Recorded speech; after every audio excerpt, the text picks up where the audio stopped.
जय हिंद दोस्तों, स्वागत है आप सभी का आप सभी के अपने यूट्यूब चैनल प्यारे से चैनल एग्जाम लेजेंड्स एकेडमी में, जिसमें हम क्या आज पढ़ने वाले हैं। आज हम क्लास 9th का चैप्टर 7 साइंस का पढ़ने वाले हैं। कौन सा चैप्टर 7, जिसका नाम क्या है, मोशन। और अगर इसको सब डिवाइडेड करेगा, जैसे अगर आप चैप्टर वाइज करोगे तो ये फिजिक्स का आप पहला चैप्टर मान सकते हो। ठीक है, साइंस का जो फिजिक्स की मतलब क्या कहते हैं, फिजिक्स जिसकी एक ब्रांच है ना, उसका आपका ये पहला चैप्टर होगा और साइंस का ये आपका 7th चैप्टर होगा। बहुत अच्छी चीज़ है। मोशन को इसे हिंदी में गति कहते हैं, ठीक है, या फिर इसको चाल टाइप का आप कह सकते हो। ठीक है, मेन जो होता है मोशन का मतलब होता है चलना। अगर शुद्ध हिंदी में माने हम लोग तो चलना होता है, वही आज हम लोग पढ़ने वाले हैं। ठीक है, तो अगर जो बच्चा क्लास 9th का अभी क्लास 9th में आया है और इस चैनल से ग्रो थ्रू हुआ है तो उसको सब्सक्राइब जरूर करें। क्यों? क्योंकि इसमें आपको क्लास 9 से रिलेटेड सारा कंटेंट मिलेगा, फिजिक्स, केमिस्ट्री, बायोलॉजी और आपके मैथ का। ठीक है, तो आपको इसमें बने रहना है। और हम लोग एनसीईआरटी में फोकस करेंगे। ठीक है, इधर उधर की बुक्स नहीं, एनसीईआरटी। क्यों? क्योंकि एनसीईआरटी किसी एक प्रोफेसर ने नहीं, 20-30 अच्छे इंसानों ने मिलकर, अच्छे प्रोफेसर्स ने मिलकर लिखी है। ठीक, इनकी नॉलेज का आप लेवल जान सकते हो। ठीक है, क्योंकि एनसीईआरटी क्या करती है, थोड़ी सी लैंग्वेज में ज़्यादा बात कही जाती है, तो वो लिखने के लिए कोई आम इंसान तो चाहिए नहीं है। जिसको मास्टरी होगी वही ये चीज़ अच्छे से कर पाएगा। इसलिए हमारा मेनली फोकस रहेगा एनसीईआरटी में। और अब हम लोग स्टार्ट करने वाले। ठीक है, तो आप लोगों को पूरा जो कंसंट्रेशन है यहाँ पर बना के रखना है। जैसे एनसीईआरटी में लिखा है वैसे ही पढ़ेंगे और कुछ चीज़ें जो होंगी उनको हम लोग डिकोड करेंगे। अब जैसे इसमें लिखा हुआ है, in everyday life we see some object at rest and other in motion. अब देखो इन्होंने लिखा है कि एवरीडे लाइफ हम कुछ ऑब्जेक्ट को रेस्ट में देखते हैं, कुछ को मोशन में। रेस्ट में से क्या हुआ, मान लो आप कहीं अपनी चेयर में बैठ के हमारा लेक्चर देख रहे हैं ना, तो आप अगर ये देख रहे हो तो हमारे लेक्चर में आपको क्या दिखेगा, लेक्चर में आप कैसे रेस्ट करके बैठे हुए हो। ठीक है, अगर देखो ये बहुत रिलेटिव टर्म है, ये हम अभी आगे बात करेंगे। ठीक है, लेकिन आपसे आपके बगल से एक बाइक जा रही है तो वो चल रही है ना, वो मोशन कर रही है। वो उसकी जो स्पीड होगी मान लो 50 किलोमीटर पर आवर, तो वो जो है किसमें, मोशन में। लेकिन आप किसमें हो, रेस्ट में, क्योंकि आप एक चेयर में बैठे हुए हो। ठीक है, आपको देखने में, जो अभी आपको देखने में लग रहा है उसे हम लोग अकाउंट में लेंगे। ठीक है, ये चीज़ आपको समझ में आ रही है। ठीक, अब इसमें लिखा बर्ड्स फ्लाई, ये मोशन की चीज़ें। अगर कोई आपकी चिड़िया है उड़ रही है तो ये भी आपका क्या होगा, ये भी आपका मोशन होगा। फिश स्विम, एक मछली है तैर रही है, ये भी आपका एक तरह का मोशन है। ठीक है, ब्लड फ्लो थ्रू आपकी किससे, विंस से एंड आर्टरीज से, ये क्या होगा, ये भी आपका मोशन ही है। ठीक है, क्योंकि ब्लड जो है फ्लो कर रहा है, यानी कि चल रहा है, यानी कि गति कर रहा है, यानी कि मोशन कर रहा है। ठीक है, अब इसमें क्या लिखा है, कार मूव्स, कार जैसे अभी मैंने बाइक का एग्जांपल दिया वैसे कार का। ठीक है, अब एटम्स जो हैं आपके, मॉलिक्यूल्स हैं, प्लैनेट्स हैं, स्टार्स हैं एंड गैलेक्सीज और आर ऑल इन मोशन। अब यहाँ पर कुछ वर्ड लगाए, आप लोग सब ध्यान दोगे। हमने क्या कहा कि atoms, molecules, planets, stars and galaxies are all in motion. ये सब किस चीज़ में, ये मोशन में है। तो अगर प्लैनेट्स की बात की तो हमारा अर्थ भी आ गया। अब अच्छे समझना, ठीक है, यहाँ पर थोड़ी सी अच्छी सी बात हम लोग करने वाले हैं। तो अगर प्लैनेट मोशन में तो हमारा अर्थ भी मोशन में, और आप मेरा लेक्चर किस में देख रहे हो, अर्थ के अंदर बैठ के, यानी कि अगर अर्थ मोशन में तो आप भी मोशन में हो। तो अब ये क्या चीज़ हुई, तो अगर अर्थ के रिस्पेक्ट में देखा जाए, अर्थ के रिस्पेक्ट में देखा जाए तो आप रेस्ट में हो। क्यों? अर्थ गोल गोल घूम रही है, उसके साथ आप भी गोल गोल घूम रहे हो, तो आप और जो अर्थ है दोनों किस में है, रेस्ट में। ठीक है, अगर अर्थ घूम रही है अर्थ के रिस्पेक्ट में, क्यों? क्योंकि मान लो अगर हम अर्थ से ही कोई दूसरा बंदा आपको देख रहा है, अर्थ के अंदर से, ठीक है, इनसाइड अर्थ, तो उसे क्या लगेगा कि आप जो हो वो रेस्ट में हो, मतलब रुके हुए हो। ठीक है, अब बात आ गई, मान लो किसी दूर गैलेक्सी में हम आपको ले जाना चाहेंगे, वहां पर आपको क्या दिखेगा, कोई एलियन है या फिर कोई एस्ट्रोनॉट है जो स्पेस स्टेशन से आपको देख रहा है। ठीक है, मान लो उसके पास ऐसा टेलीस्कोप है कि वो आपको देख सकता है। अब उसे क्या लगेगा, उसे ये लगेगा कि आप जो किस में हो, मोशन में हो। क्यों? क्योंकि उसके रिस्पेक्ट में अर्थ मोशन में। क्यों? क्योंकि वो अर्थ के बाहर है। अब जब वो अर्थ के बाहर है वो, तो उसकी रिस्पेक्ट में आप जो हो किस में होंगे, आप मोशन में होंगे, क्योंकि अर्थ रोटेट कर रही है। तो ये आप रिलेटिव का टर्म समझे। एक चीज जो है, कोई पर्टिकुलर चीज, जो पर्टिकुलर ऑब्जेक्ट है वो किसी के रिस्पेक्ट में, मगर मान लो आपके रिस्पेक्ट में आपका भाई जो है वो भी चेयर में बैठा हुआ है तो वो रेस्ट में है, लेकिन आप दोनों किसके रिस्पेक्ट में, जो बाहर एस्ट्रोनॉट है, जो क्या कहते हैं, आप समझ लीजिए वो गति कर रहे हैं किसमें, एक स्पेसशिप में बैठ के, तो उनके हिसाब से आप लोग जो होंगे किसमें होंगे, आप मोशन में होंगे। तो ये चीज आप लोगों को अभी समझ में आई होगी। ठीक है, अभी मैंने क्या कहा, अभी हमने आपसे कहा कि जो एनसीईआरटी है वो डिकोड करने वाली चीज है। तो अगर किसी को लगा कि ज़्यादा टाइम ले लिया ये छोटी सी चीज़ समझाने में, तो याद रखना ये केवल क्लास 9th के एक चैप्टर की बात हम नहीं कर रहे हैं, ये बात हो रही है 11th 12th की। और इसके अगर आप हायर स्टडी में, जेई मेंस में जाओगे एग्जाम देने, फिर आईआईटी या फिर आप जिसमें आईएम क्या कहते हैं, आप अगर एनआईटी में जाओगे तो वहाँ पर ये छोटी छोटी चीज़ें तो पूछी जाती हैं। अगर आपको यही नहीं क्लियर होगा कि हमने जो बताया कि मोशन क्या होता है, रेस्ट क्या होता है, तो आगे की चीज़ें कैसे होंगी। तो आपको छोटे से स्क्रैच से आपको दूर तक जाना है, ठीक, बस इतना याद रखना। तो ये हमने बात की अभी atoms, molecules, planet, stars, galaxies and all in motion, चीज़ बात हुई, ठीक है। अब यहाँ पर लिखा हुआ है we often perceive an object to be in motion when its position changes with time. अगर किसी की पोजीशन चेंज होगी विद टाइम तो उसको हम लोग, अब यहाँ पर मोशन की डिफिनीशन दी हुई है, आप सब लोग अच्छे से देख रहे होंगे। क्या कहा है, अगर कोई पोजीशन चेंज होती है विद टाइम तो वो क्या होगी, आपकी मोशन होगी, मोशन होगी, समझ में आई। जैसे मान लीजिए आपका जो रेफरेंस पॉइंट है, आप जहाँ पर बैठे हो चेयर में जिसमें आप हमारा लेक्चर देख रहे हो, उसे हम लोग ओ पॉइंट मानते हैं, ओरिजिन मानते हैं। वहां से आप पानी पीने के लिए उठे तो आपने कुछ डिस्टेंस कवर की, यानी कि कुछ समय भी लगा, मान लो 5 सेकंड लगा, 5 सेकंड में आप 5 मीटर तक चल गए। तो क्या हुआ, आपने कुछ अपनी पोजीशन चेंज करी विद रिस्पेक्ट टू टाइम, समय बीता। जब समय बीता यानी कि जो आपका टाइम स्पेंड हुआ उसमें आपने क्या किया, गति की। तो ये जो गति हुई है ये आपकी विद टाइम हुई है कि नहीं, है ना, तो यही आपका मोशन है, ठीक है। However, there is a situation where the motion is inferred through the indirect evidence। लेकिन यहाँ पर कुछ चीज़ें और होंगी, यहाँ पर जो मोशन होगा वो इनडायरेक्ट एविडेंसेस के साथ होगा। For example, we infer the motion of air by observing movement of dust and the movement of leaves and branches of tree. अब ये कह रहे हैं for example we infer the motion, हम मोशन करते हैं एयर का, डस्ट का और मूवमेंट ऑफ लीव्स का, ठीक है, बाय ब्रांचेस। मान लो हम अगर एयर से वो लेंगे, आपको अच्छे से समझ में आई होगी, ठीक है। अब यहां पर क्या हमसे कह रहे हैं, देखते हैं आगे। What cause phenomena of sunrise, what causes the phenomena of sunrise. था फिनोमेना जो है, जो सनराइज होता है, सनसेट होता है, ठीक है, आपका चेंजिंग ऑफ सीजन्स होता है, is it due to the motion of the अर्थ।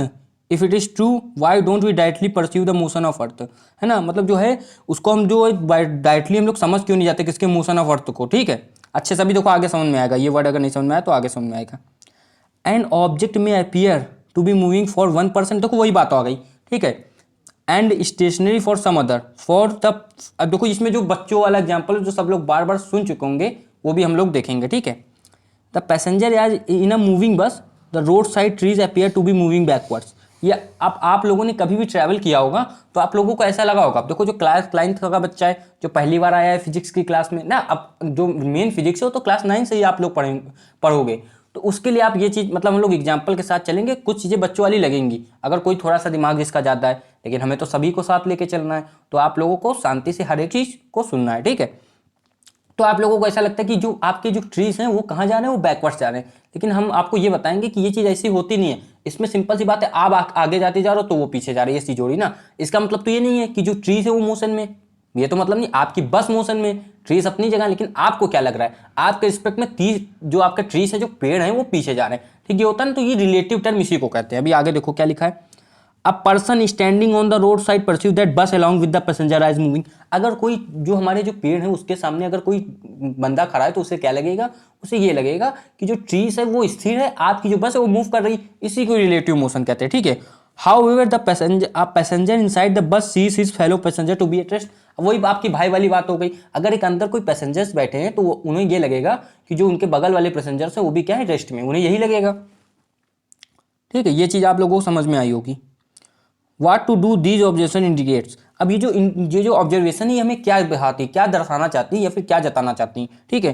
तो मोस्ट मोशंस आर कॉम्प्लेक्स। ज़्यादातर जो आपके इमोशंस होते हैं वो थोड़े से आपके क्या कहते हैं, कॉम्प्लेक्स होते हैं, यानी कि थोड़े से समझने में मुश्किल आप कह सकते हो ना इसको। सम ऑब्जेक्ट्स में move in a straight line, ठीक है, अदर्स में टेक अ सर्कुलर पाथ। अब इसमें आपको क्या समझाना चाह रहे हैं, कुछ मोशंस होते हैं जो आपके सीधे रास्ते में चलते हैं, ठीक है, जिन्हें आप कह सकते हो स्ट्रेट लाइन, और मदर्स में सर्कुलर पार्ट जिसको आप कह सकते हो वृत्ताकार, यानी कि गोल गोल भी घूमते हैं, जिनको सर्कल आप कहोगे ना या फिर गोला। सम में rotates and a few others में वाइब्रेट। कुछ रोटेट्स कर सकते हैं, है ना, और कुछ आपके वाइब्रेट करेंगे, ठीक है। वाइब्रेशन आप सब लोग जानते होंगे, वाइब्रेशन बहुत सारी चीज़ों में होता है। जो आपकी बेल होती है उसमें भी वाइब्रेशन होता है, आप सब जानते होंगे, ठीक है। कुछ हमारे जो एटम्स हैं वो वाइब्रेट करते हैं, ठीक है, आपके मॉलिक्यूल्स रोटेट करते, रोटेट माने होता है घूमना, ठीक है, ये आप सब लोग समझ रहे होंगे, रोटेट करना। देखो रोटेशन में, और अगर आप सभी को समझना है रोटेशन में और सर्कुलर मोशन में क्या थोड़ा सा अंतर है वो आप लोग समझ सकते हो। रोटेशन में चीज़ें आगे जाती है, सर्कुलर में क्या होता है, एक ही जगह गोल गोल घूमती है, आप याद रखना, ठीक है। There may be situation involving a combination of this. कुछ सिचुएशन आपकी ऐसे आएंगी जिसको ऐसे हम लोग कहते हैं ट्रांसलेशनल मोशन, रोटेशनल मोशन, बहुत सारे मोशन होते हैं, ठीक है। तो बहुत बार ये सब चीज़ें क्या होती है, मिक्स भी हो जाती है, ठीक है। In this chapter, we shall first learn to describe motion of object along a straight line. We shall also learn to express such motions through simple equation and graphs. Later, we shall discuss ways of describing circular motion. ठीक है, तो इस जो आपका ये class 9 का 7 chapter है motion, इसमें हम क्या क्या चीज़ें पढ़ेंगे ये इन्होंने बता दिया है।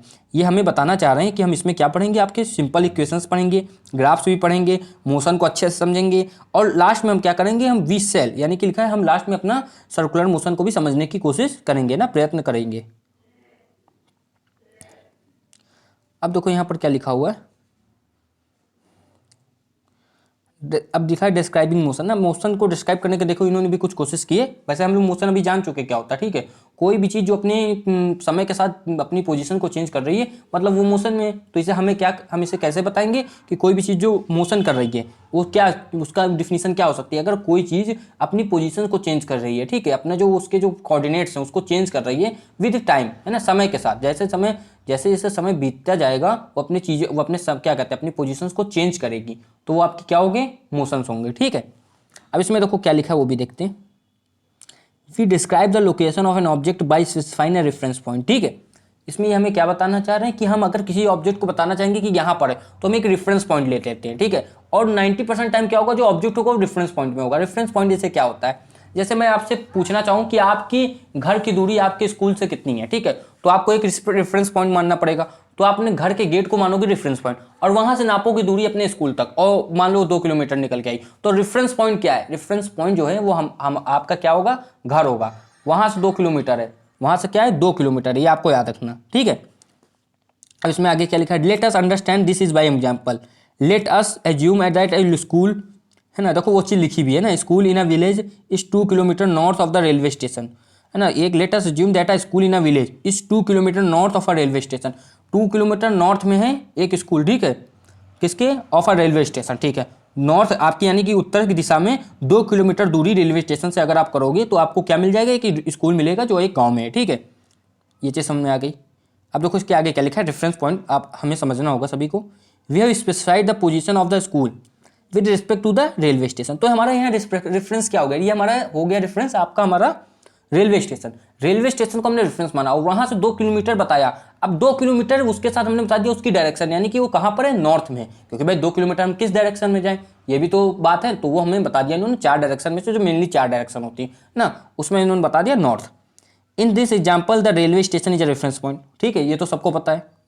We could also choose in other reference points according to our convenience. हम अलग अलग जो हम और आप जो है अलग अलग रेफरेंस पॉइंट लेंगे आगे, अगर कभी क्वेश्चन किया या फिर इसी चैप्टर में अलग अलग कन्वीनियंस, अपने कन्वीनियंस जो हमारी सहूलियत होगी उसी के हिसाब से।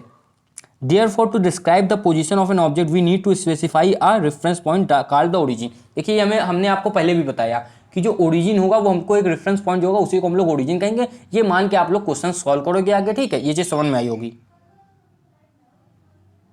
हाँ ठीक है, ये चीज़ सभी को समझ आई। अब ये लिखा है देखो मोशन। अच्छा, किसी को मोशन में अभी भी डाउट है, अगर आपकी पोजीशन चेंज हो रही है विद रिस्पेक्ट टू टाइम, तो यही आप मतलब ये इसका परिमाण क्या कहते हैं, एग्जाम्पल है कि आप क्या कर रहे हो, मोशन कर रहे हो। ये यही डिफिनीशन भी है, सभी को याद रखना है।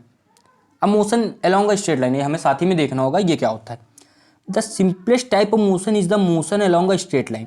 जो सिंपलेस्ट टाइप ऑफ मोशन होता है वो सिंपल मोशन है, जिसे हम लोग कहेंगे सबसे साधारण मोशन, है ना। हम आपकी भाषा में क्या कहेंगे, सबसे साधारण मोशन, है ना, उसे हम क्या कहेंगे, वो आपका कैसा मोशन था, स्ट्रेट लाइन मोशन। इसका एक और भी नाम है जो प्यारा सा नाम है, सभी को याद रखना है, उसका नाम होता है आपका रेक्टिलिनियर मोशन, ठीक है, या फिर लीनियर मोशन कह दीजिए, ठीक है।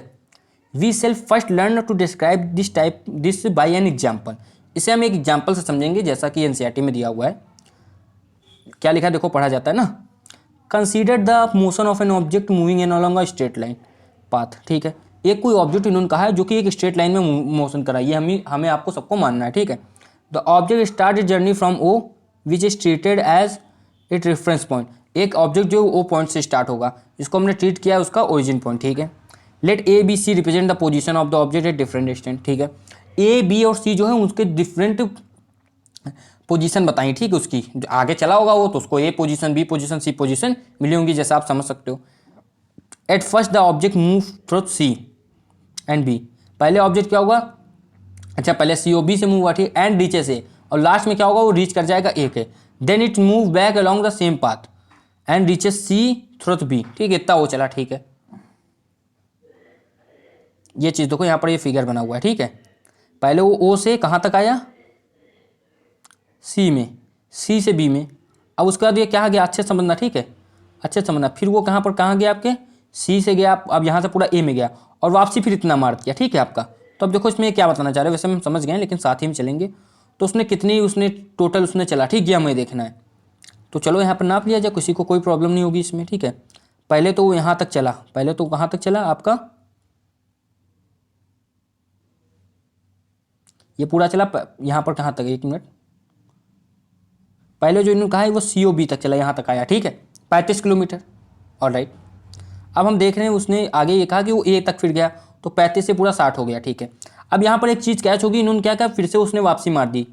तो पहले 60 तो हो चुका है, अब वापसी कितना मारा, तो आप देख सकते हो 25, 60 से 25 तक गया, यानी कि कितना होगा। आप यहाँ से अगर 5-5 की दूरी दोनों को, तो यहाँ पर ये 5, आप इसको अच्छे से जोड़ोगे तो आपको दिख ही रहा है कितना हो जाएगा, 35 होगा। 60 है, 60 में 25 तक गया, अगर उल्टे से 25 करोगे तो 35 आएगा। तो टोटल डिस्टेंस कितनी हो गई, 60 प्लस आपकी कितनी हो गई, इन्होंने 25 लिखा हुआ है ना। अब ये देखो कितनी, ये 20, एक मिनट, यहाँ तक वापसी गया पूरा, फिर ये वापसी करेगा कितना, एक मिनट यहाँ देखना होगा ना, 5, 10, 15, 20, 25, 30, 35, ठीक है। यहाँ पर while the magnitude of the displacement equal to 35 kilometre, 60 plus 25 हुआ है, 60 प्लस 25, दस द मैग्नीट्यूड ऑफ डिस्प्लेसमेंट। अगर देखो हाँ इसमें लिखा है डिस्प्लेसमेंट कितनी है और वो कितनी है, ठीक है। तो देखो अगर इसको टोटल जोड़ोगे, इसने कितना टोटल चला, ठीक है, तो टोटल अगर आप जोड़ोगे अच्छे से, अच्छा ये देखना पड़ेगा कहाँ तक वापसी आए तभी पता चल जाएगा। Then it moves back along the same path and reaches C through B, ठीक है, रीचेस सी थ्रू बी। अच्छा इन्होंने कहा ये केवल बी तक आए, अब ये बी तक आए तो बी तक तो 25 है ना, यहीं पर कंफ्यूजन था। अगर बी तक आए हैं तो कितना है, तो केवल आपका 25 है। अब इन दोनों को हमने ऐड कर दिया तो 85 किलोमीटर हो गया कि नहीं, ठीक है। ये हमने क्या कहा, सी पढ़ लिया था, सी की जगह अगर बी है तो बिल्कुल करेक्ट है। अब इन्होंने कहा जो डिस्प्लेसमेंट, देखो ये आप लोग समझ गए कि टोटल जितना चला किलोमीटर हो गया। यहाँ जो नई चीज़ें जो आप लोग पहली बार सुनोगे उसका नाम है डिस्प्लेसमेंट। अब डिस्प्लेसमेंट क्या है, डिस्प्लेसमेंट जो है, जो हमने पहले देखा इसको कहते हैं मैग्नीट्यूड ऑफ डिस्टेंस। ये हम सब अच्छे से जानते होंगे, मतलब आप जितना चले उतनी आपकी दूरी। लेकिन ये डिस्प्लेसमेंट क्या है, जिसको आप हिंदी में विस्थापन भी कह सकते हो, ये नया टर्म है हमारे आपके लिए, तो इसको आप अच्छे से समझना। जो डिस्प्लेसमेंट होता है उसमें सिंपल सी बात होती है, आप कहाँ पहले थे और कहाँ बाद में हो, ठीक है। पहला आपका इनिशियल पॉइंट और बाद में आपका कौन सा, फाइनल पॉइंट। तो इनिशियल और फाइनल पॉइंट के बीच की जो डिस्टेंस होती है इसी को हम लोग डिस्प्लेसमेंट कहते हैं। अब एक इसमें चीज़ याद रखना, जो आपकी डिस्टेंस होगी, यानी कि जो डिस्टेंस होगी, जितना आप चले वो डिस्टेंस होती है, कैसे भी चले हो, किसी भी डायरेक्शन में चले हो, उससे हमें फर्क नहीं है। तो जो आपकी डिस्टेंस होती है वो हमेशा पॉजिटिव रहेगी, लेकिन जो डिस्प्लेसमेंट है वो पॉजिटिव भी हो सकती है, निगेटिव भी हो सकती है और जीरो भी हो सकती है। अब ये पॉजिटिव, निगेटिव, जीरो ये कब होगी, ये with respect to reference point होगी। ये हमेशा रेफरेंस पॉइंट के रिस्पेक्ट में होगी, ठीक है। अब आप कहोगे रेफरेंस पॉइंट के रिस्पेक्ट में क्यों बोला, तो अब आप अच्छे से समझना। अगर हम लोग कहीं जा रहे हैं तो कभी क्या हम लोग निगेटिव डिस्टेंस ट्राई कर सकते हैं, मतलब निगेटिव डिस्टेंस चले -5 किलोमीटर, तो ऐसा कुछ सेंस बना रहा है। अभी तक भले जो नाइन्थ में आए बच्चे मान सकते हैं कोई बहुत ही कमजोर हो, लेकिन सब जानते हैं कि माइनस जैसी कोई डिस्टेंस नहीं होती। आपकी कोई स्केल होगी वो -5 सेंटीमीटर नहीं होगी ना, -15 सेंटीमीटर नहीं होगी। तो ये माइनस चीज़ क्या दर्शाएगी, मान लीजिए आपका जो रेफरेंस है, रेफरेंस पॉइंट से आप हमेशा आगे जा रहे हो, जब तक आप आगे जाते रहोगे तब तक आप हो पॉजिटिव। लेकिन अगर रेफरेंस पॉइंट से आप पीछे जाने लगे तो पीछे जाने के लिए क्या दिखाएंगे भाई, अगर स्ट्रेट लाइन है तो उसमें पीछे के लिए क्या है, तो उसमें तो भाई सीधा बात है कि हाँ हम पीछे जा रहे हैं, अगर आप प्रैक्टिकल रियल लाइफ में बात करोगे। लेकिन फिजिक्स में अगर ये हम दर्शाते हैं तो उसके लिए हम प्यारा सा यूज कर लेते हैं माइनस का, जो हमारा जो काम है उसे आसान कर देता है, ठीक है। तो अगर कहीं डिस्प्लेसमेंट माइनस है, इसका मतलब हम रेफरेंस पॉइंट के पीछे जा रहे हैं, और कहीं जीरो है डिस्प्लेसमेंट तो हम आगे चल के फिर उसी पॉइंट में आ गए तो वो जीरो, ठीक। ये चीज़ आपको क्लियर होगी। अब इसके बाद क्या कह रहे हैं, देखो एक मिनट, यहाँ लिखा हुआ है thus the magnitude of displacement 35 km is not equal to the path length 85 km. Further we will notice that magnitude and displacement of our course motion may be zero but corresponding distance chord is not zero. यही जो हमने अभी बात की वही है। If we consider object to track back to O, the final position coincide with the initial position and therefore displacement in zero. ठीक है, अगर ये वापसी वहाँ ओ तक चला गया तो फाइनल पोजीशन इनिशियल पोजीशन से टकरा जाएगी और जिसका हमें रिजल्ट मिलेगा आपको हमको वो क्या होगा कि जो आपकी टोटल डिस्प्लेसमेंट है वो जीरो होगी। हाउएवर, लेकिन फिर भी अगर हम वो देखें कि डिस्टेंस हमारी क्या होगी, तो डिस्टेंस होगी वो टोटल हम ऐड कर देंगे, तो आपका 60 आपके जाने का और 60 आपके आने का, यानी कि कितनी हो जाएगी 120 किलोमीटर, यानी कि 120 किलोमीटर। ठीक है, अब यहाँ क्या लिखा हुआ है, 10 two different physical quantities the distance and displacement. इन्हीं को इससे हम समझ सकते हैं, दो फिजिकल क्वांटिटीज होती है, एक आपकी डिस्टेंस होती है मैग्नीट्यूड ऑफ डिस्टेंस, और दूसरा आपका डिस्प्लेसमेंट होती है। ठीक है, एक चीज़ और जान लेना, ये जो डिस्टेंस होती है ये कैसी होती है, ये स्केलर होती है। कैसी क्वांटिटी होती है, स्केलर। ठीक है, और डिस्प्लेसमेंट कैसी क्वांटिटी होती है, वेक्टर। ठीक है, अब ये क्या होती है इसको हम लोग आपको समझाते हैं। देखो स्केलर वो क्वांटिटी होती है, शायद आप सब अब पहली बार सुन रहे हो स्केलर क्या होता है, 9th क्लास में बच्चे जो आए हैं, तो स्केलर हमारी वो क्वांटिटी होती है जिसके पास केवल समझ लो आप वैल्यू होती है। अगर शुद्ध हिंदी में बोले तो केवल जिनके पास केवल क्या होती है, इनके पास कुछ गिनती होती है, इनके पास कुछ नंबर होता है, ठीक है, संख्या होती है, लेकिन उनके पास कोई दिशा नहीं होती। अब अगर ये आपकी फिजिक्स की भाषा में बोले तो जिनके पास केवल मैग्नीट्यूड होता है, नो डायरेक्शन, जिनके पास कोई दिशा नहीं होती ना, कहाँ जाना है उन्हें नहीं पता। लेकिन वेक्टर क्या होती है, जिनके पास मैग्नीट्यूड तो होता है, वैल्यू तो होती है, संख्या तो होती है, लेकिन उसके साथ उनके पास डायरेक्शन भी होती है कहाँ पर जाना। ठीक है, तो वेक्टर मैग्नीट्यूड प्लस नथिंग, या फिर केवल मैग्नीट्यूड प्लस यूनिट। लेकिन जो आपका वो होता है वेक्टर, स्केलर के लिए क्या हो गया, स्केलर जो है केवल उसमें मैग्नीट्यूड होगा और कुछ भी नहीं होगा, केवल मैग्नीट्यूड। ठीक है, लेकिन अगर वेक्टर की बात की जाए तो मैग्नीट्यूड के साथ साथ आपको डायरेक्शन दिशा भी बतानी पड़ेगी। ठीक, यूनिट दोनों में होती है। तो ये चीज तो हम लोग समझ चुके हैं ना। यहां पर वही बातें क्यों है, यहां पर ये देख लें, और कुछ बताने लायक नहीं।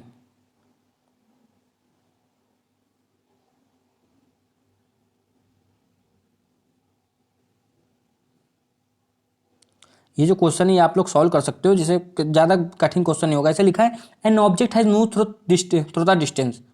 एक ऑब्जेक्ट है, उसने क्या किया, कुछ डिस्टेंस उसने कवर की। ठीक है, can it have zero displacement, क्या उसकी डिस्प्लेसमेंट जीरो हो सकती है, if yes support your answer with an example. तो इन्होंने कहा है कि अगर कोई एक ऑब्जेक्ट है, ये हम क्वेश्चन ये वाला देख रहे हैं।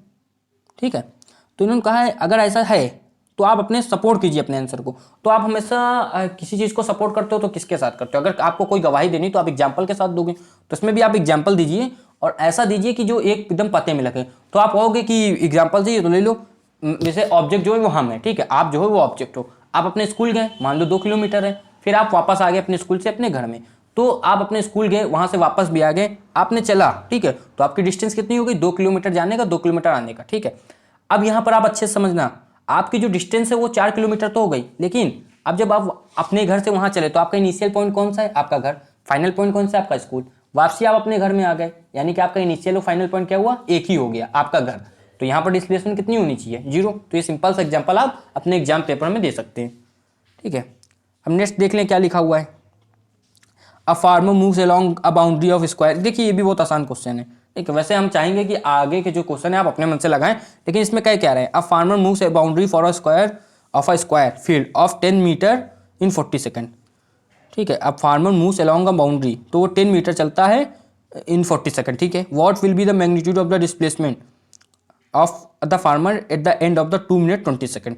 तो सबसे पहले वो 10 मीटर चलने हैं, कितने, देखो स्क्वायर है, तो स्क्वायर जो है इसमें 10 मीटर 10 मीटर 10 मीटर 4 बार होगा। सब लोग स्क्वायर आप जानते होंगे, स्क्वायर आपका जो होता है जिनकी चारों साइडें जो होती है ये बराबर होती है। ठीक है, मान लो ये भी 10 है, ये भी 10 है, और आपका हमारा ये भी 10 है। ठीक है, अब यहाँ पर अच्छे से देखना, ये चीज़ आपको सभी को अच्छे से समझ में आई होगी। ठीक है, तो उन्होंने कहा है कि 10 मीटर जो चलता है वो 40 सेकेंड में। ठीक है, ये भी 10 मीटर चला, कितने, मान लो ये ओरिजिन है, तो ये भी 40 सेकेंड में।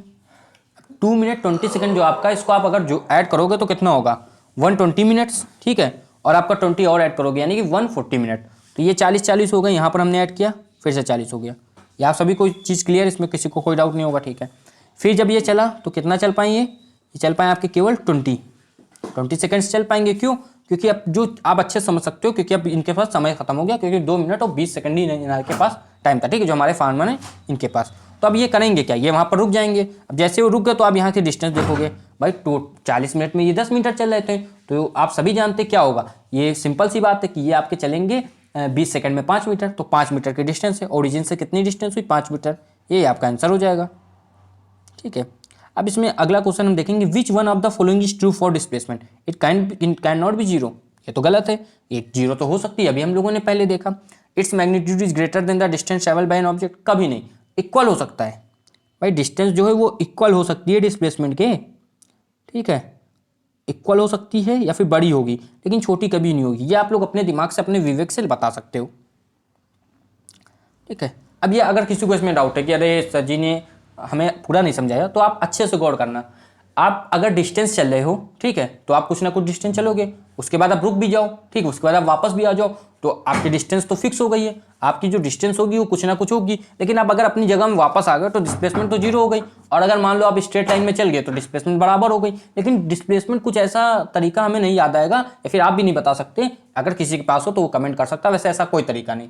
तो आपको अपने दिमाग में जोर डालने की जरूरत नहीं है, सिंपल सी बात है, ऐसा कोई भी नहीं है, क्योंकि ये आपका नॉर्मल यूनिवर्सल ट्रूथ है कि जो आपकी डिस्टेंस होगी वो हमेशा आपकी डिस्प्लेसमेंट से बराबर होगी। तो आपको याद रखना है, हमेशा अगर पूछे, या फिर इक्वल हो सकती है। इक्वल का तरीका मैंने बताया, स्ट्रेट लाइन मोशन, और इसमें बैक ना हो, बैक क्या, आप वापसी ना हो, क्योंकि अगर आप वापसी आ जाओगे तो क्या होगा, आपकी डिस्प्लेसमेंट घट जाएगी इनिशियल पॉइंट फाइनल पॉइंट से, लेकिन आपकी डिस्टेंस बढ़ती रहेगी, क्योंकि डिस्टेंस में होता है आपका चलना। आप किसी भी डायरेक्शन में चलो उससे मतलब नहीं है, आपका चलना वहां इंपॉर्टेंट है, ठीक है। आप जिगजैग मोशन में चलिए, किसी को कोई फर्क नहीं पड़ेगा। अब देखिए हमारे पास एक अच्छा सा, बहुत अच्छी चीज़ आ गई है, आप सभी को गौर करना चाहिए। Uniform motion and non uniform motion अच्छे से समझेंगे, हम सब साथ में समझेंगे, ठीक है, प्यार से समझेंगे। Consider an object moving along a straight line, है ना, एक कोई ऑब्जेक्ट आपका स्ट्रेट लाइन में चल रहा है, ठीक है भाई। देखो एनसीईआरटी की आप सब जानते होंगे, एनसीईआरटी की एक आदत होती है, वो हमेशा आपके एग्जाम्पल से आपको हर चीज़ समझाना चाहेगी, और इसमें एनसीईआरटी अच्छा बखूबी काम करती है, बढ़िया काम करती है। तो आप एनसीईआरटी को हमेशा प्रेफर करना, मेरे हिसाब से और कोई बुक आपको एनसीईआरटी से अच्छी नहीं लगेगी। हाँ ये बात है कि बहुत लोग हैं, हम ही हैं, जब पहले पढ़ते थे हम एक्सप्लेन करने में, मतलब समझने में खुद स्वयं को दिक्कत होती थी, लेकिन यही कि धीरे धीरे समय के साथ आप सही हो जाओगे। या फिर आपको मान लो आप ये कर सकते हो, पहले आप ये पढ़ो, या फिर पहले आप हमारा लेक्चर देखिए फिर आप पढ़िए, कोई दिक्कत नहीं है। लेट इट ट्रैवल 5 मीटर, अब देखो इसमें क्या लिखा है, कंसीडर एन ऑब्जेक्ट, ठीक है, moving in straight line, alright, तो वो ट्रैवल करता है, let it travel 5 metre in first second, ठीक है, 5 more in next 5 next second, alright, 5 metre in the third second, ठीक है, इन द फोर्थ सेकंड, ठीक है, तो 5 मीटर ही चल रहे हैं, ठीक है। In this case the object covered 5 metre in each second, है ना, तो ये ऑब्जेक्ट आप देख रहे हो 5 मीटर हर सेकंड में कवर कर रहा है, ठीक है। तो ये इक्वल डिस्टेंस आपकी नहीं कवर कर रहा है, इक्वल डिस्टेंस है 5 मीटर, इक्वल डिस्टेंस है हर इक्वल इंटरवल टाइम में, हर सेकंड में 5 मीटर, यानी कि इक्वल डिस्टेंस हर टाइम में, हर इक्वल टाइम में, समझ रहे हो आप। तो ये हमको भी आगे क्या समझाना चाहता है आप लोग समझोगे। In this case the object cover 5 metre in each second, as the object cover equal distance in equal interval of time, it is said to be uniform. Uniform होता है हर जगह बराबर, यूनिफॉर्म। देखो स्कूल में भी आपकी हमारी क्या चलती थी, यूनिफॉर्म। यूनिफॉर्म क्यों चलती थी, यूनिफॉर्म इसलिए चलती थी जिससे आप सब एक जैसे लगो, कोई बच्चा अमीर हो कोई बच्चा गरीब हो, वहां पर वो अपना वो ना दिखा पाए, आधिपत्य ना दिखा पाए, सब सेम जैसे लगे, सब यूनिफॉर्मिटी में बिलीव करे, ठीक है। ऐसा एक बिल भी है, आप सब जानते हो, यूनिफॉर्म सिविल कोड। नहीं पता तो इसका मतलब सिंपल सा ये है कि सब लोग जो वो एक जैसे हों, है ना, ये सिंपल सा मतलब है। अब हम आगे देखेंगे इसमें क्या है। अब इसमें देखो ये यूनिफॉर्म आप लोग समझ गए, यूनिफॉर्म मतलब क्या है कि भाई सेम डिस्टेंस कवर्ड हो, सेम यूनिफॉर्म मोशन, यही होता है। The time interval in the motion should be small, time interval जो होता है मोशन मोशन के बीच में वो स्मॉल होना चाहिए, यानी कि 1 सेकंड, जिसे इन्होंने बताया। In our day to day life we come across motion where object cover unequal distance in equal interval of time. For example when a car is moving on a crowded street और a person is jogging in a park, there are some instance of non uniform motion. अब ये हमें क्या बताना चाह रहे हैं, ये हमें ये बताना है कि भाई हम लोग ज़्यादातर जो है वो नॉन यूनिफॉर्म मोशन ही फॉलो करते हैं। अब इससे आप रनिंग कर रहे हैं तो आप क्या, आप ऐसा आप चाहोगे भी तो ऐसा मुश्किल ही से हो पाता है कि आप कांस्टेंट रनिंग करो। मान लीजिए आप 5 मीटर पर सेकंड से रनिंग कर रहे हैं, तो ये आप जानते हो प्रैक्टिकली पॉसिबल नहीं हो पाता है, क्योंकि आपको खुद ही नहीं पता होता आपकी किस समय क्या स्पीड है। या फिर आप कार चला रहे हो तो भाई ट्रैफिक होगा, आप एक स्पीड हमेशा नहीं बनाए रख सकते हो, ठीक है। तो नॉन यूनिफॉर्म क्या है, आपकी जो डिस्टेंस हो वो अनइक्वल हो। मान लीजिए पहले आपके सेकंड में 5 मीटर डिस्टेंस कवर हुई, दूसरे सेकंड में 10 मीटर, तीसरे सेकंड में 7 मीटर, चौथे सेकंड में 8 मीटर, जो आपकी डिस्टेंस वो अनइक्वल हो जाए इक्वल इंटरवल टाइम में, तो ये जो हमारी होगी आपकी होगी वो क्या होगी, ये आपकी नॉन यूनिफॉर्म मोशन इसको हम लोग कहते हैं, ठीक है। सभी को ये अब ये बात क्लियर होगी, ठीक है। अब ये इन्होंने दिखाया, ये बॉल नापने वाली जो स्पीड नापी जाती है, ये आपको शायद दिखा रहे हैं ना, स्पीड कैसे बताते हैं, measuring the rate of motion. इसमें क्या लिखा है, look at the situation given in figure 7.2।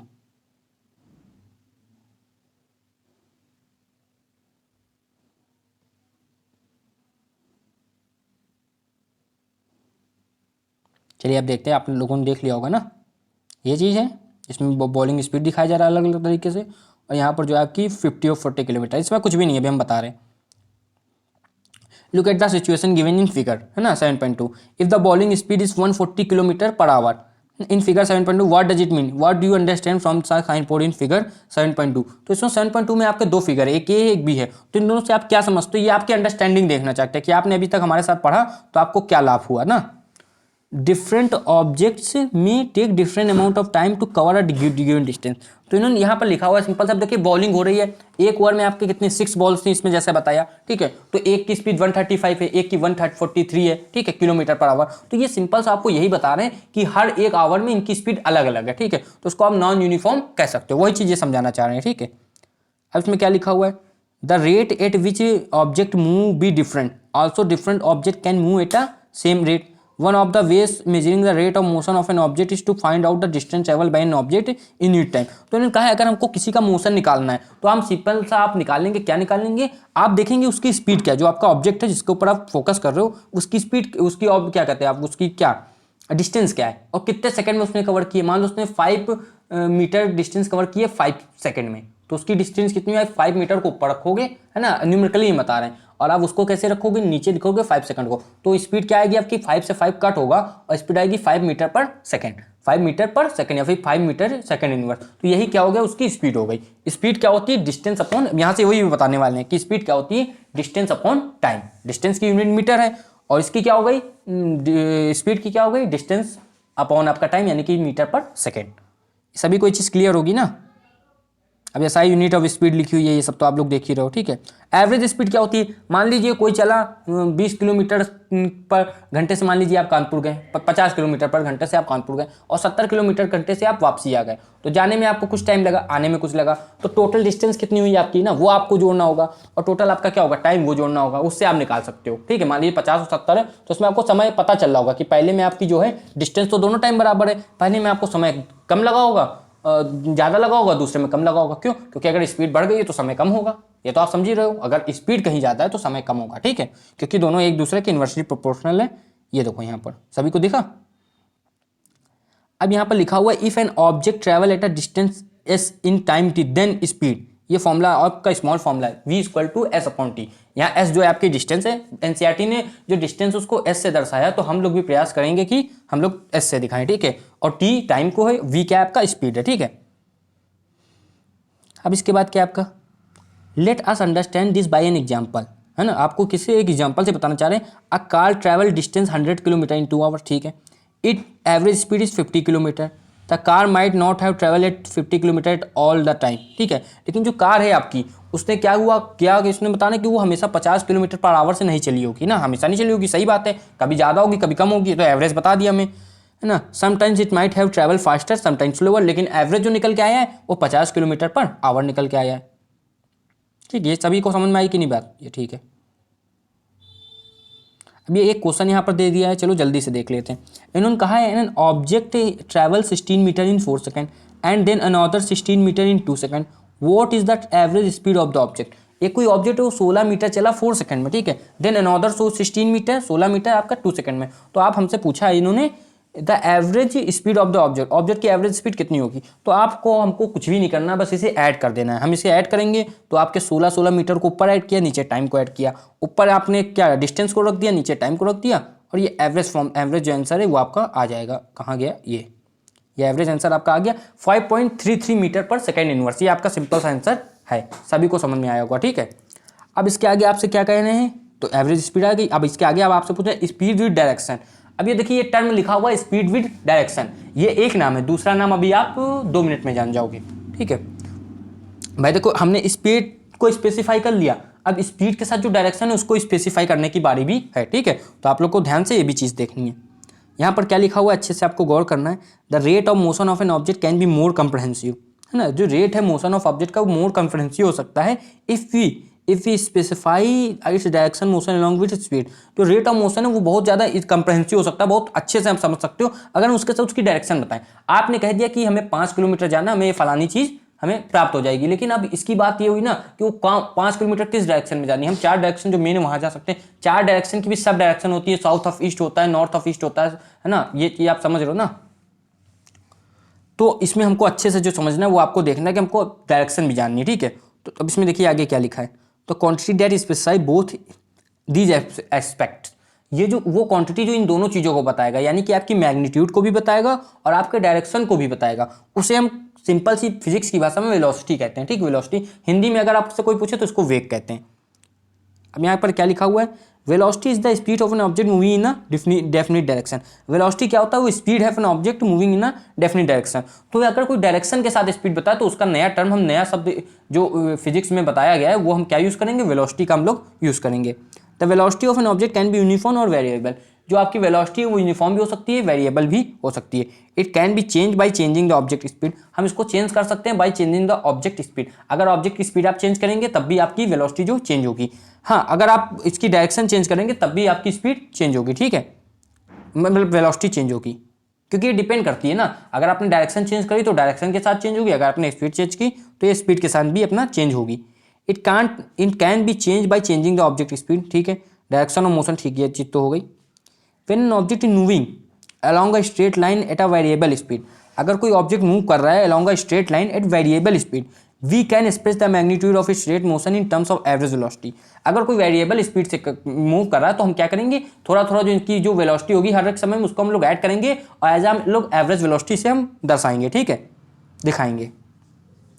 It is calculated in the same way as we calculate average speed. और इसमें कुछ भी नया नहीं है, जैसे अभी हम लोगों ने जाना, हमने साथ में जाना कि जैसे एवरेज स्पीड हमने कैलकुलेट की वैसे हम लोग एवरेज वेलोसिटी भी कैलकुलेट कर सकते हैं। तो इसमें देखो लिखा भी है एवरेज वेलोसिटी हम लोग कैसे निकालते हैं।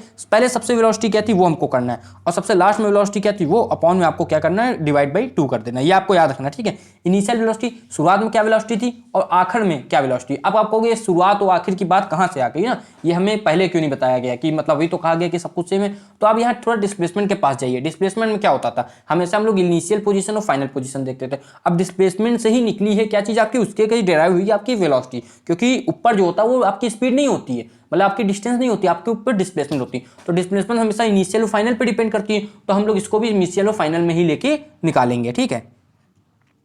अब ये आप समझ गए, फॉर्मूला आपको याद रखना है, बिल्कुल आप अपने दिमाग में मन मंदिर में इसे बसाएंगे, ठीक है।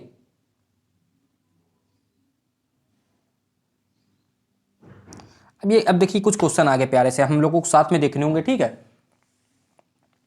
देखिए लेक्चर थोड़ा सा बड़ा भी बन सकता है, तो आप लोगों को अंत तक बने रहना है। क्यों, अगर कोई अभी से यहाँ पर चला जाएगा, सोचेगा, अगर बोर होने लगा तो आगे जो अच्छी चीज़ आने वाली, बेस्ट चीज़ आने वाली वो आप मिस कर देंगे। तो आपको अंत तक बने रहना है, और जो अंत तक बना रहेगा उसके क्लास 9th में अच्छे मार्क्स आएंगे, और जो उसका बेस है, जो उसका फाउंडेशन है वो स्ट्रांग होता रहेगा। तो इसमें पहला क्वेश्चन क्या पूछा, देखो ये चीज़ें बहुत अच्छी हैं, अगर आप इंटरेस्ट लेके पढ़ोगे तो ये आपकी फिजिक्स में जो आपकी राह है उसको आसान करेंगी। अगर आपको अभी से लगेगा कि ये चैप्टर आपके मतलब का नहीं, या फिर ये बुक आपकी, या फिर ये फिजिक्स जो चैप्टर है, सब्जेक्ट है, आपके मतलब का नहीं है, तो आपको मतलब का कोई भी चीज़ नहीं रहेगी। क्यों, क्योंकि सबसे इंटरेस्टिंग, अगर आपको लगता है कि सोशल साइंस वगैरह इससे इंटरेस्टिंग होगी, तो आप यकीन मानिए जितनी हिस्ट्री, फिजिक्स और केमिस्ट्री और आपकी क्या कहते हैं मैथ ने दी, उतनी कोई और नहीं दे सकता, जितनी हिस्ट्री इससे जुड़ी हुई है, जितनी हिस्ट्री इसकी वजह से चेंज हुई है। अब आप सब जानते हो कि जापान में क्या परमाणु बम, आपका क्या कहते हैं एटम बम गिराया गया, वो अगर फिजिक्स ना होती तो बन ही ना पाता, और बन ही ना आता तो हिस्ट्री में ऐड ही नहीं होती ये चीज़। तो इसलिए फिजिक्स का रोल इनडायरेक्टली हर जगह में बहुत ही ज़्यादा है। तो इसमें लिखा हुआ है पहले आपकी distinguish between speed and velocity. तो अभी हमने स्पीड पढ़ा और उसके बगल में हमने रखी हुई वेलोसिटी पढ़ी, तो अब हम क्या करेंगे, इन दोनों को जरा कंपेयर करेंगे।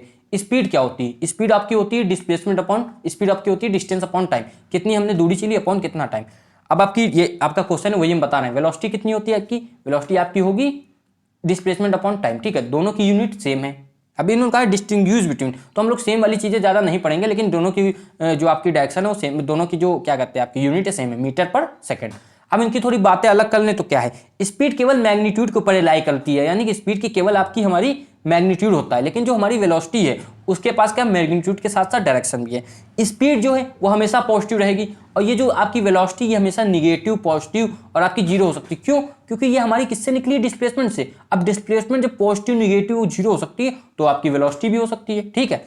अब एक बात और हुई, हमेशा डिस्टेंस जो हमारी थी वो बड़ी थी डिस्प्लेसमेंट से, तो उसी हिसाब से आपकी जो स्पीड है हमेशा बड़ी होगी किससे आपकी, या फिर बराबर हो सकती है, लेकिन जीरो कभी नहीं होगी। डिस्टेंस ग्रेटर और इक्वल देन डिस्प्लेसमेंट, वैसे स्पीड ग्रेटर और इक्वल देन आपका वो वेलोसिटी, याद रखना। अब इसमें क्या क्वेश्चन आ गया, under what condition average velocity of an object equal to average speed. तो ये कंडीशन कब आएगी, तो ये कंडीशन जब आएगी जब आप स्ट्रेट लाइन मोशन होगा, जब आपका स्ट्रेट लाइन मोशन होगा, समझना, जब स्ट्रेट लाइन मोशन होगा यानी कि हम लोग सीधा चलेंगे और वापसी भी नहीं मारेंगे। अगर हम लोग वापसी गए तब तो दिक्कत होगी। हमें स्ट्रेट लाइन, एक डायरेक्शन में स्ट्रेट लाइन, या तो ना ही डायरेक्शन चेंज करेंगे ना ही हम लोग अपना पाथ चेंज करेंगे। तो straight line motion in one direction, लिख लो straight line motion in one direction, ठीक है, नोट करना है स्ट्रेट लाइन मोशन इन, अगर कोई नोट्स बना रहा है, in one direction. What does the odometer of an automobile measure, भाई स्पीड मेजर करता है तो सबको पता है,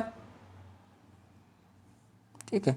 अब इसके बाद आपका क्या कह दिया, इसके बाद आपसे कह दिया what does the path of an object look like when it is in uniform motion, ठीक है। तो यूनिफॉर्म मोशन अगर वो कर रहा है, what does the path of an object look like when it is in uniform motion, जब uniform में होता है तो उसका पाथ कैसा होता है, स्ट्रेट होता है, ठीक है। जब हम उसका अगर हम वो बनाएंगे पाथ स्ट्रेट होता है पहले तो, और अगर उसका हम फिगर बनाएंगे, ग्राफ बनाएंगे तो स्ट्रेट लाइन होगा एकदम, ठीक है। During an experiment a signal from A spaceship reached ground station in 5 minute, what was the distance of spaceship from the ground station, the signal travel speed of light that is 3 into 10 की power 8 metre पर second. अच्छा देखो कितना अच्छा question है, speed बता दी, कितनी speed, 3 into 10 की पावर 8 मीटर पर सेकेंड, यानी कि लाइट की स्पीड से। पता नहीं कितनी अच्छी टेक्नोलॉजी है अपने पास की नहीं अभी, लेकिन मान लेते हैं 3 इंटू 10 की पावर 8 मीटर पर सेकेंड, ठीक है। और इन्होंने तब भी उसने टाइम, समझ लो स्पेसशिप कितनी दूर है, इंटरस्टेलर की बात तो नहीं हो रही कहीं, है ना, इंटरस्टेलर में ही ऐसा हो सकता है। तो 5 मिनट लग गए, तब भी 5 मिनट लग गए, यानी कि हमको समय दे दिया, 5 इंटू आप 60 करोगे 300 सेकंड्स आएगा, 300 सेकंड। यहाँ पर हमको स्पीड भी दे दी गई है। डिस्टेंस आपका क्या होता है, डिस्टेंस आपकी होती है स्पीड इंटू टाइम, तो आप इससे मल्टीप्लाई करोगे आपको डिस्टेंस पता चल जाएगी, ठीक है। अब भाई इसमें करना है 3 इंटू 3 कितना 9 होगा, और 3 इंटू 10 या 10 की पावर 10, ये आपका आंसर हो जाएगा। अब ये कौन सा नया, अच्छा the odometer of cars reach 2000 kilometre the start of, अच्छा इसमें थोड़ा सा करेक्शन होगा, थोड़ा सा कभी कभार दिमाग में हट जाता है ना, जो स्पीड मेजर करता है वो आपका क्या होता है, स्पीडोमीटर होता है, ठीक है। देखो एकदम से क्लिक कर गया, एकदम से याद आ जाता है, जो इस आपका स्पीड होता है वो आपका स्पीडोमीटर चेक करता है, जो आपकी डिस्टेंस होती है ओडोमीटर क्या मेजर करता है, डिस्टेंस, ठीक है। तो आपको करेक्शन करना है, स्पीडोमीटर, तो कोई स्पीडोमीटर यहाँ कहीं लिखा नहीं है लेकिन एकदम से याद आ गया, स्पीडोमीटर जो होता है वो आपका क्या मेजर करता है, वो आपका स्पीड मेजर करता है ऑटोमोबाइल की, है ना, और जो आपका ओडोमीटर होता है वो डिस्टेंस मेजर करता है। तो इसमें देखिए क्या लिखा हुआ है, the odometer of car reach 2000 kilometre at the start of the trip and 24 kilometer at the end of the trip. If the trip is took 8 hours, calculate the average speed of the car in kilometer hour and meter per second. तो भाई देखो distance cover उसने कितनी की by the car, अब देखो इसमें क्या आपसे पूछा है, average speed of the car, ठीक है। डिस्टेंस कवर कितनी की उसने, the odometer of cars reach 22,000 kilometre the start of the trip and 24 kilometre at the end of the trip. If the trip took take hour, calculate the average speed of the car in kilometre per second. तो भाई देखो उसने क्या किया, total इनकी तो पहले distance कितने अंतर है वो निकाल लिया, ठीक है। टाइम कितना इलैप्स हुआ, वो 8 आवर है, ठीक है। तो हमने वो निकालनी थी, आपको क्या कहते हैं, distance covered by the car, ठीक है। तो आपसे मुझे क्या इन्होंने लिखा 4 किलोमीटर पर आवर, एक मिनट क्वेश्चन देखना पड़ेगा, average speed the odometer of car reach 2000 kilometre the start of the trip and 2400 kilometre at the end of the trip, if the two calculate the average speed of the car, ठीक है। तो यहाँ पर अगर इसको पूरा, वैसे तो पूरा जोड़ना चाहिए था, ठीक है, लेकिन अब इसमें एक चीज़ अच्छी समझना, इसमें जो है ये जो फॉर्मूला लगा है तो साफ साफ दिख रहा है किसका आपका होगा, डिस्प्लेसमेंट का होगा, ठीक है। ये डिस्प्लेसमेंट का फॉर्मूला है, नहीं तो इनको हमको आपस में ऐड करना पड़ता है, ठीक है। अगर हम लोग ये जो चीज़ है तो डिस्प्लेसमेंट के लिए, अगर इसको हम लोग वैसे निकालेंगे, क्या कहते हैं, अगर डिस्प्लेसमेंट के टाइप में निकालेंगे तो ये आंसर आएगा, उसमें तो इसको पूरा ऐड कर देंगे, ठीक है, ये आपको याद रखना है। अब देखो ये अच्छी चीज़ आ गई जिसको आप लोग सब लोगों ने सुना होगा ना कि गाड़ी को एक्सेलरेट करो, तो अब हम पढ़ने वाले हैं एक्सेलरेशन, जिसका दूसरा नाम हम क्या जानते हैं, जो नहीं जानता वो आज जानेगा, rate of change of velocity, ठीक है, ये चीज़। तो आपका ये आ गया, इसमें लिखा है during uniform motion of an object, पढ़ देते हैं, during uniform motion of an object along a straight line the velocity remains constant with time. In this case the change in velocity of an object for any time interval is 0, ठीक है। अगर velocity 5 metre पर second की हो, आखिरी तक trip की आपके हमारे क्या रहेगी 5 मीटर पर सेकंड रही, तो इसमें हम कुछ भी चेंज नहीं पाएंगे, उसको हम लोग क्या मानेंगे कि वेलोसिटी जो है वो कांस्टेंट है। लेकिन फिर भी इन यूनिफॉर्म मोशन, लेकिन अगर क्या हो, अगर यूनिफॉर्म मोशन हो, वेलोसिटी वेरीज विद टाइम, और वेलोसिटी क्या हो, टाइम के साथ चेंज हो, कैसे चेंज होगी, इसका एग्जांपल ये होगा, मान लीजिए आपने जब अपनी ट्रिप स्टार्ट की, आपने अपनी बाइक स्टार्ट की, तो पहले वो 5 मीटर पर सेकंड की स्पीड से, अब वो क्या होगी 10 मीटर पर सेकंड से हो गई, फिर 20 मीटर पर सेकंड से हो गई, फिर 15 मीटर पर सेकंड से हुई, तो उसकी धीरे धीरे क्या हो रही, वो वेलोसिटी स्पीड जो है बदलती जा रही है, यानी कि वेलोसिटी जो है चेंज होती जा रही, ठीक है। It has different value at different instants and at different point of their path, ना उसकी वैल्यू चेंज होती जाएगी। This change in velocity of the object during any time interval is not zero, can we now express the change in velocity of an object. अब क्या हम change in velocity जान सकते हैं? तो चेंज इन वेलोसिटी आपका क्या होगा ये हमें बताना होगा, ठीक है।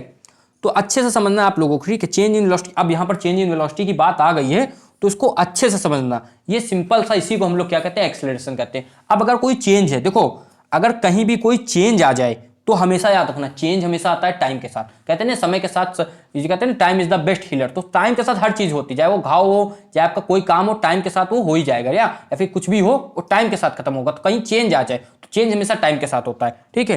तो अभी कहा है कि अब जो वेलोसिटी का चेंज है वो हम लोग जान सकते हैं, बिल्कुल जान सकते हैं, लेकिन क्या जान सकते हैं? Rate of change of velocity. आज से एक बात और याद रखना, ठीक है, जो 9th में आए हैं, रेट कहीं आ जाए तो उसका मतलब समय होगा, और कहीं चेंज आ जाए साथ में तो उसका मतलब आपका क्या होगा? उसका मतलब आपका होगा चेंज कहीं आ जाए तो उसका मतलब आपका होगा वेलोसिटी, ठीक। सभी को ये याद रखना है। चलो अब आगे देखते हैं। अब इतनी बातें हो गई तो अब एक्सेलरेशन के बारे में अच्छे से पढ़ भी लिया जाए। To answer such questions we have to introduce another physical quantity. अब नई आपकी फिजिकल क्वांटिटी आ गई है, ठीक है, आपकी यूनिट आ गई है, फिजिकल यूनिट आ गई है, जिसको हम लोग क्या कहते हैं? एक्सेलरेशन। अभी पहले बात की, कहते नहीं बाइक को एक्सेलरेट करना है, यानी कि उसकी वेलोसिटी चेंज करना है। पहले जीरो में है, इनिशियल जीरो है, अब फाइनल कोई 30 रखता है, कोई 40 रखता है, कुछ 100-150 रखते हैं ना, सबका अलग अलग है। Which is measure in change in velocity of an object per unit time.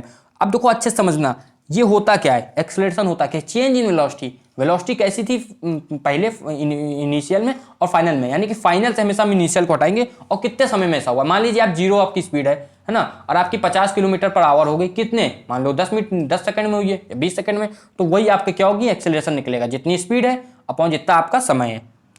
if the velocity of an object changes from an initial value u to the final value v, ठीक है भाई, स्टार्टिंग में कुछ थी यानी कि initial कुछ थी और फाइनल कुछ हो गई, तो अब इसको कैसे निकालेंगे? फाइनल को हमेशा पहले रखना, फाइनल की वेलोसिटी को हमेशा पहले लिखना, इसको ऐसे कहते हैं final minus initial upon time, ऐसे हम लोग पढ़ते थे, ठीक है। आपको भी ऐसे याद करना है, final velocity minus initial velocity, opposite में जो हमारा टाइम दिया हुआ है, ठीक है, सभी को याद रखना है चीज। This kind of motion is known as the accelerated motion, ठीक है, एक्सेलरेटेड मोशन, ये सब लोग जानते ही होंगे। The acceleration is taken to be positive if it is in the direction of velocity, ठीक है, if it is in the direction of velocity, जो मोशन है वो अगर वेलोसिटी की डायरेक्शन में हो। मान लीजिए यहाँ पर, मान लीजिए आपकी बाइक 50 मीटर, जो प्रैक्टिकल थोड़ा सोचते हैं ना, तो 50 किलोमीटर पर आवर की स्पीड से चली, ठीक है, और आपने स्पीड और बढ़ा दी, यानी कि आप और तेज उसको सामने ले जाना चाहते हैं। ये क्या हुआ? ये आपका हुआ कि जो आपने एक्सेलरेशन बढ़ाया वो उसी की डायरेक्शन में बढ़ाया, आप और स्पीड करना चाहते हो, ठीक है। अब मान लो आगे ब्रेकर आ गया, तो आपने क्या किया? ब्रेक लगा दी। अब क्या किया? आपने रोक दिया उसको, लेकिन अब क्या हुआ? आपने रोका, उसको पीछे ले जाने की कोशिश की। अब वो हालांकि पीछे नहीं जा रही, क्यों? क्योंकि उसकी स्पीड इतनी मिल चुकी है। अगर एक बार स्पीड में कोई चीज है तो आसानी से धीरे तो नहीं होती, तो वो आप रुकी हो ना, लेकिन एकदम से जीरो नहीं हुई, ठीक है। मान लीजिए सामने कोई ब्रेकर आ गया तो आपने धीरे किया और ब्रेकर से फंदाया ना धीरे से, तो इस समय क्या हुआ? आपने उसकी अपोजिट डायरेक्शन में काम करने की कोशिश की, एक्सेलरेट किया। इसको एक दूसरा वर्ड है इसके लिए, इसको हम लोग कहते हैं डी एक्सेलरेट, या फिर एक अच्छा सा वर्ड और है, अगर सब लोग याद कर लें तो रिटार्डेशन। एक्सेलरेशन का अपोजिट है रिटार्डेशन, या फिर अगर किसी को नहीं याद करना तो दूसरा वर्ड है डी एक्सेलरेशन, किसी चीज को घटाना, डिक्रीज ना, इंक्रीज के आगे डी लगा देते हैं, डिक्रीज ना, वही चीज है। अब इसकी एसआई यूनिट क्या होती है भाई? देखो वेलोसिटी की थी मीटर पर सेकेंड, उसके नीचे एक और सेकेंड, तो इसको ऊपर ले जाओगे मीटर पर सेकेंड इनवर्स स्क्वायर या फिर मीटर पर सेकेंड स्क्वायर, ठीक है, सभी को याद रखना है। अब ये जो एक्सेलरेशन होता है हमेशा नॉन यूनिफॉर्म मोशन का पार्ट होता है। कहीं वेलोसिटी कांस्टेंट है तो ये यहां पर काम नहीं करेगा, ठीक, सभी को याद रखना है। अब इसमें लिखा है in your everyday life you come across a range of motion in which acceleration in the direction of motion, ठीक है, acceleration is against a motion, पता है मैं, ठीक है ना, against the direction of motion, acceleration is uniform, acceleration is non uniform. Can you identify one example from the above type of motion? कहाँ लिखा हुआ अभी है above type of motion?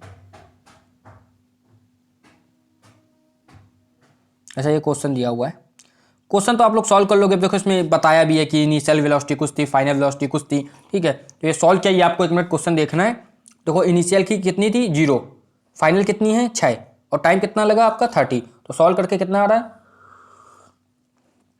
Solve करके आपका आ रहा है 0.2 मीटर पर सेकेंड इनवर्स स्क्वायर। ये चीज समझ में आई ना? इन सेकेंड केस,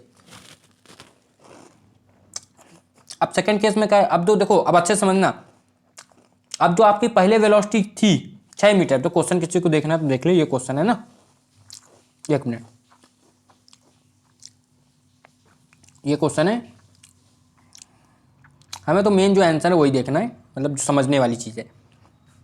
अब जो फाइनल थी वो इनिशियल हो गई। अब जो फाइनल वेलोसिटी है वो जो लास्ट में दोबारा जो उसने साइकिल चलाई तो 4 मीटर पर सेकेंड। अब की बार टाइम कितना लगा उसको 5 सेकेंड, ठीक है भाई। 6 से उसने थोड़ा धीरे की ब्रेक मारी सीधी बात, तो उसके बाद सॉल्व की तो हमने देखो माइनस किया कि अब एक्सेलरेशन जब माइनस में आता है तो उसका मतलब वो कैसा है, वो ब्रेक लगने बाद का एक्सेलरेशन है। वो कैसा एक्सेलरेशन है आपका, माइनस का एक्सेलरेशन है, ठीक है, माइनर रिटार्डेशन इसको कह सकते हो आप अच्छी भाषा में। अब देखो ये क्वेश्चन आप लोग सॉल्व कर सकते हो, वैसा ही है। व्हाट विल यू से a body is in uniform acceleration, when will you से बॉडी से a body is in uniform acceleration. देखो ये कठिन नहीं है। यूनिफॉर्म मतलब क्या होता है, चीज चेंज हो एक पैटर्न के साथ, जहां एक पैटर्न हो वो यूनिफॉर्म हो सकता है। देखो यूनिफॉर्म ना कहते नहीं, ड्रेस होती है उसमें टाई होती है, आपके काले जूते होंगे, व्हाइट शर्ट हो ना, ब्लैक पैंट हो, तो ये एक यूनिफॉर्मिटी का सिंबल दिखाती है। तो यूनिफॉर्मिटी कहाँ आती है, जहाँ पर एक जैसा हो कुछ। तो देखो मान लीजिए आपकी गाड़ी 50 किलोमीटर पर, मान लो 10 मीटर पर सेकंड से चल रही, ठीक है। अब गाड़ी की स्पीड कितनी होगी, आपने एक्सीलरेट किया 15 मीटर सेकंड, फिर बढ़ी 20 मीटर पर सेकंड, फिर बढ़ी 25, फिर बढ़ी 30, फिर बढ़ी 35, फिर बढ़ी 40। तो 5-5 के गैप में बढ़ रही ना, तो इसी को यूनिफॉर्म एक्सेलरेशन कहेंगे कि जो आपका एक्सेलरेशन है वो कांस्टेंट हो जाए। हम हमेशा स्पीड बढ़ाएंगे, मान लो हर आपको मान लो हर 100 मीटर के बाद आप स्पीड कितनी बढ़ा रहे हो, 5 मीटर पर सेकंड, 5 मीटर पर सेकंड। तो आप स्पीड बढ़ा तो रहे हो, एक्सेलरेट तो कर रहे हो ना, लेकिन किस हिसाब से, आप हर सेकंड जो एक्सेलरेट करो एक ही फॉर्म से कर रहे हो, यूनिफॉर्म है। वो यूनिफॉर्म कितना है, 5 मीटर पर सेकंड। 5 मीटर पर सेकंड से आप कर रहे हो ना, 5 मीटर पर सेकंड स्क्वायर से, तो भाई यही यूनिफॉर्म एक्सेलरेशन होता है। नॉन यूनिफॉर्म इसका उल्टा, पहले 5 से बढ़ाया, आप 10 से बढ़ा दिया, आगे 15 से बढ़ा दिया, समझ रहे हो ना। पहले 5 से बढ़ाया, भाई 10 में 5 जोड़ोगे 15, फिर 10 से बढ़ा दिया यानी कि 25, फिर 15 से बढ़ा दिया यानी कि 40, तो ये नॉन यूनिफॉर्म है। बाकी ये सवाल आप लोग कर सकते हो आराम से। अब ग्राफिकल रिप्रेजेंटेशन आ गया, इसमें बच्चे बहुत डरते हैं कि ये चीज़ क्या आ गई ना, तो आप थोड़ा सा पहले तो इसको पढ़ोगे, ठीक है, फिर हम अभी इसको अच्छे से समझाने वाले हैं।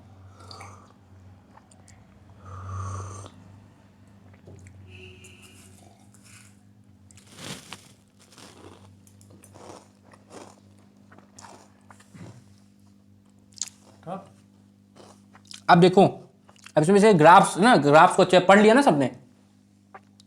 अब ग्राफ्स देखो, graphs provide a convenient method, graph provide. अब ग्राफ क्या होता है ये आप लोग को समझना। अच्छा एक चीज़ बताओ, अगर कोई चीज़ समझनी हो तो आपको लिख दे उससे ज़्यादा अच्छे समझोगे, या फिर कोई पेंटिंग बना दिया जाए उससे, ना पेंटिंग ज़्यादा अच्छी लगती है। अब देखो बहुत सारी नॉवेल हैं, मार्वल की जो है वो कॉमिक्स है, वो भाई कोई इतना नहीं पसंद करता, लेकिन हाँ अगर मूवी आ गई तो सब लोग झपट मार के देखते हो ना, एंड गेम सबने देखी होगी। तो उस हिसाब से ग्राफ है, ग्राफ जो है वो आपको पिक्टोरियल रिप्रेजेंटेशन देंगे। अगर एक फन फैक्ट बताएं तो जो उनकी क्या थी, उनकी जो लिपि टाइप की थी वो पिक्टोरियली थी, इसी सिंधु घाटी सभ्यता की, इंडस वैली सिविलाइजेशन। थोड़ा बहुत आप इसमें जानोगे, किसमें, ये आप सोशल साइंस में जान सकते हो इसके बारे में, है ना। हिंदी में कहते हैं उसको चित्रात्मक। अब लिखा है इसमें, graph provide a convenient method to present basic information about a variety of event. For example in the telecast of a one day cricket match, vertical bar graph show the run rate. तो vertical bar graph होते हैं, आपको run rate दिखाते कि पहले run rate इतना, तो 6 over में बहुत मारा आईपीएल में, फिर नीचे आ गए ना। Slow the run rate of a team in each over, as you have study in mathematics, straight line graph help in solving a linear equation.